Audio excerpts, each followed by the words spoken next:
Ladies and gentlemen, welcome to Sam Roberts Wrestling Podcast. Introducing your host from New York, here is Sam Roberts. Well, look who's back. Jeez, it's loud. Those New Day guys. The Eater of Worlds has entered Sam Roberts Show again, here with Katie Linendoll. Bray Wyatt, I know you appreciate it more than anybody else. What's the haps? What's the haps? I was expecting it. I'm immune to it now. I know you are. It doesn't upset me anymore. No. Well, the first time you asked me, it really threw me through a loop. Right. I didn't really know how to answer it. Right. And now, what's the haps? It's mania. It is. That's it. That's the answer. Look where we are. That's the answer. We can all be children today. Well, speaking of WrestleMania, I mean, people do a lot of interviews promoting what they're doing at WrestleMania, but as far as I know, what is Bray Wyatt doing at WrestleMania? Well, I think something about me, and one of the first things I ever said on WWE television was, Bray Wyatt is open to the world's interpretation, and I haven't been advertised in a huge match like I have been the previous few years, and I think that's kind of freaked people out, and to me that's been a reward. Is that right? Yeah, because it's cool to know that people care this much about me, that they're asking about me, that they're wondering, for so long people were telling me they were tired of hearing me talk, and now they don't get to hear me talk, and now they're begging to hear me talk, and to me it's been a really cool thing, and I don't know how they would believe in any world circumstance that I would just not be at WrestleMania or in WrestleMania. That's the path, right? We do John Cena, then we do Undertaker, then we just stay home. Yeah. What are you, insane? Of course, I wouldn't be out here if I wasn't doing something. Right. You wouldn't have come to Dallas. No, I'm not. Absolutely not. I'm absolutely not doing that. Now, what do you think it is about what you do that makes people so impassioned? Because I've said it, and I mean, I've gone on rampages on the wrestling podcast about week by week on Monday Night Raw, whether I like or I don't like what's happened to Bray Wyatt. And I've said under no false pretenses that I will burn arenas down if the right thing doesn't happen to Bray Wyatt. That's He fair. spends a lot of time talking about this. Yeah. Very facetious. I was being facetious. I'm not an arsonist. Yeah, so I don't know, man. I don't think when we set out and we finally got the call up, I don't know if we really understood what we had. We just we knew the NXT, the crowd had responded so well to us, and they just kind of attached themselves to us. And when we came up here, we never in a million years thought it was going to explode the way it did. Right. And it did. It exploded. And immediately. Yeah. And it was just that kind of thing, the right place at the right time. And because people, we were so different, man. We were so different. I don't think the company knew even how to use us. What are these things, Right. We were so different in the promos and so different the way we looked and how we moved. We were big and we would fly and do all this crazy stuff. I don't think anyone expected us to be so complete. Mm-hmm. And they still don't know how to use, what we are. Yeah. And nobody does, the fans don't understand us completely. We don't even understand us completely. And that's the curious case of Bray Wyatt. Yeah, do you kind of, in terms of the direction and the way the company decides to use Bray Wyatt and the family, do you kind of sit there and have to say, okay, well, let's see what position I'm put in, and it's my job to make the best of it? Or do you get frustrated at, I thought we were going here, and now we're over there? Any time that you care about something as much as we do, especially I obsess over this stuff like this. This is what I think about. This is what I do. But it's out of this miserable period that I've kind of come into my own again.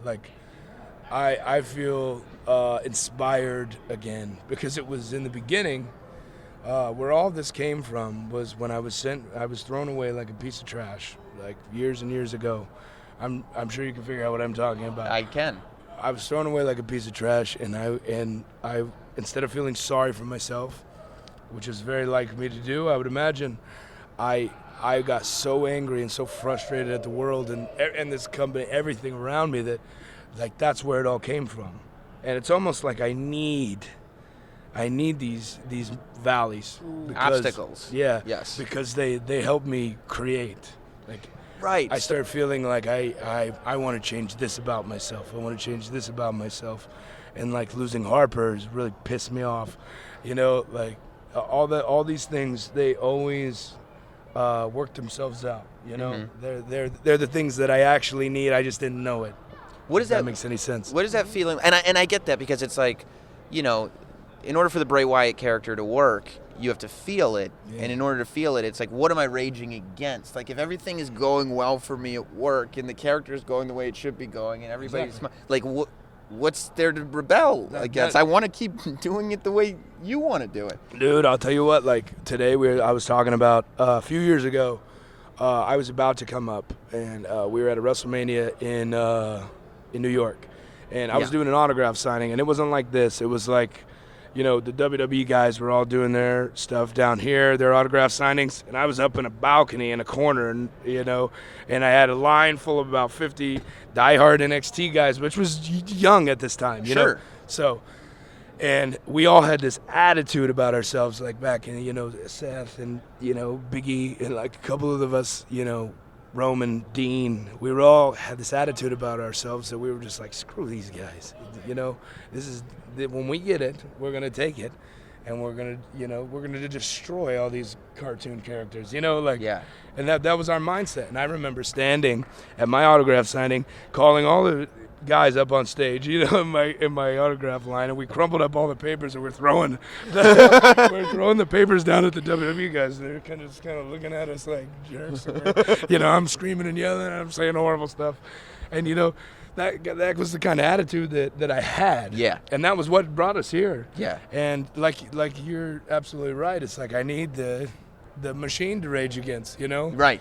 And if these bad things don't happen to me every once in a while, I'm useless. You forget the essence of the character. Yeah, I don't want to be the man. Right. You know? Right. That's not my role. Right. It's not to, you know, become everything I hated. Right.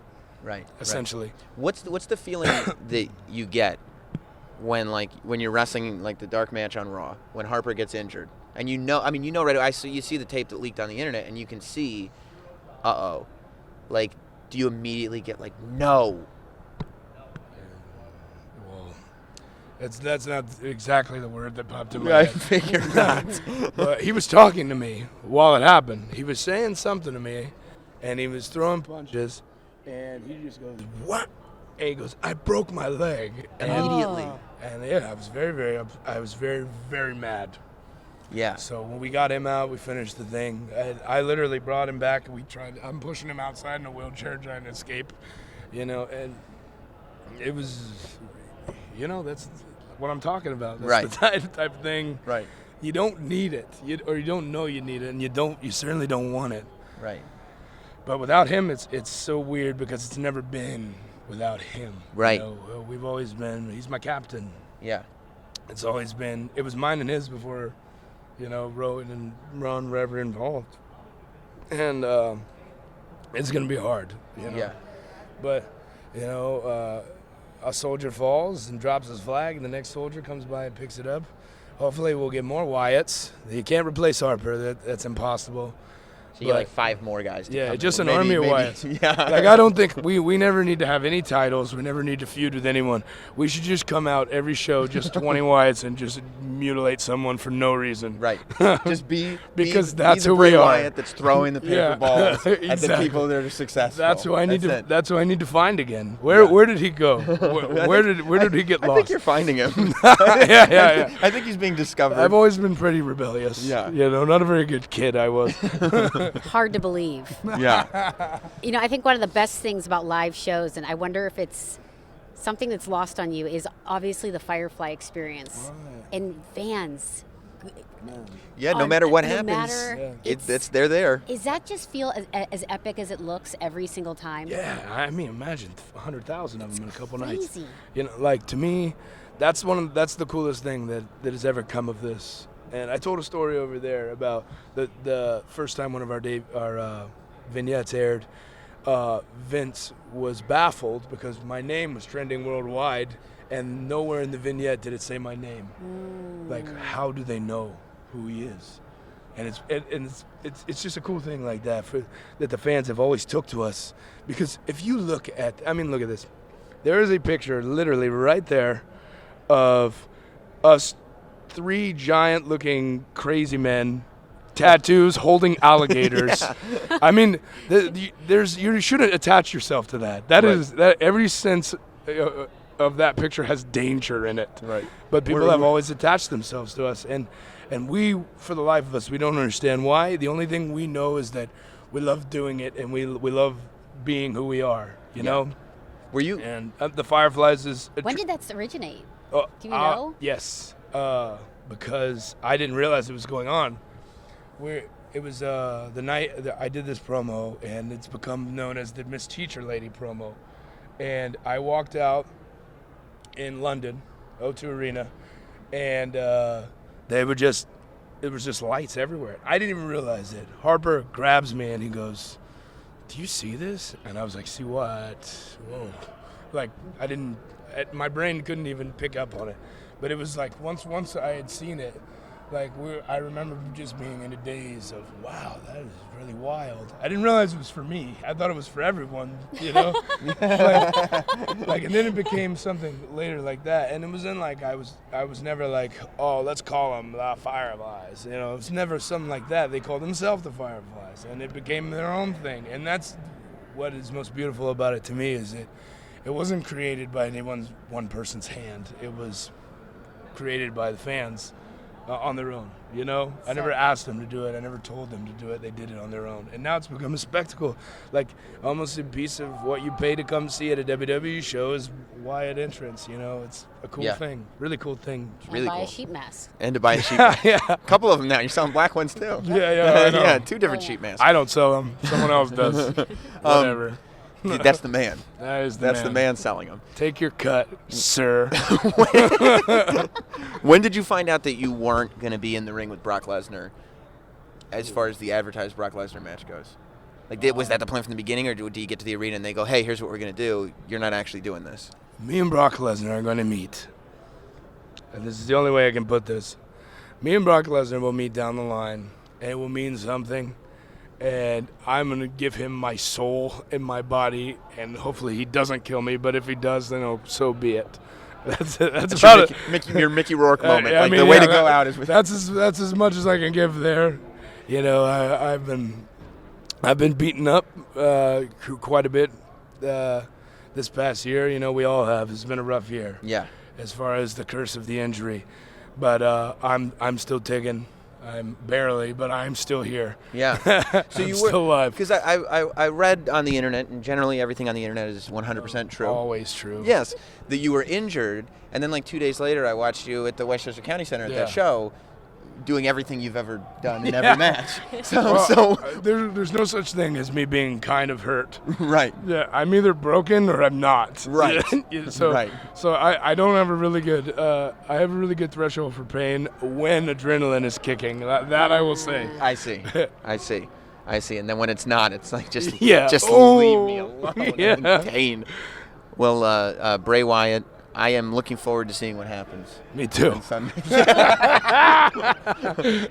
All I can tell you is it'll be something, because all I know is it'll be something. Yeah, sounds about right. That's the most anyone's got. Right. Quit being so facetious. Facetious. I love that you're using the lingo. I don't even know what it means. That's 2. You need to use it one more time, and you own it. Yeah. No, that's the deal. It's yours. Yeah, it is mine. Yeah, so I can't do that. It becomes a part of your vocab. Okay. You just have to use it 3 times. Vocab. Just cut off the last couple letters in every word. It's facetious in your vocab. How great would that be if Bray Wyatt just starts talking in like memes? Yeah, no. What happened? I just got really big into social media Just while poisoned. Yeah. All right, Bray. Well, it's always good talking to you, man. Always, And your man. hair smells Thank really you. great. Appreciate it. Yeah, I mean, Thank Bray you. is a good smelling man. Thank you. It's like an Herbal Essence commercial. I'm famous for being a decent smelling guy. I like that. Well done. That works. Hey, it's Sam Roberts. I hope you enjoyed that wrestling interview from Sam Roberts Wrestling Podcast. You can go to notsam.com to subscribe to that podcast. But I upload videos like that on this YouTube channel all the time. So if you don't already subscribe, subscribe now. It's on the side of the page. I made it real easy. Click the button. Subscribe to the page. Subscribe to the page.